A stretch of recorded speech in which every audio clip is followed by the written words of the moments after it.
আসসালামু আলাইকুম ভিউয়ার্স, এ হচ্ছে একটা 1000 কেবি সাবস্টেশন। এই যে দেখতে পাচ্ছেন ট্রান্সফরমার। এ হচ্ছে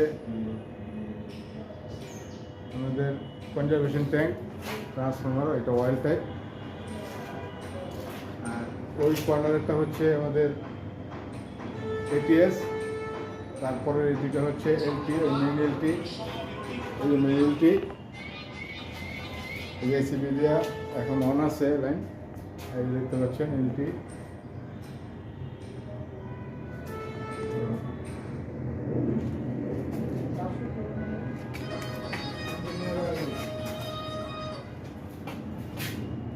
হচ্ছে পিএফআই, দুটো পিএফআই, আর ওই হচ্ছে আউটবিন। পিএফআই আমরা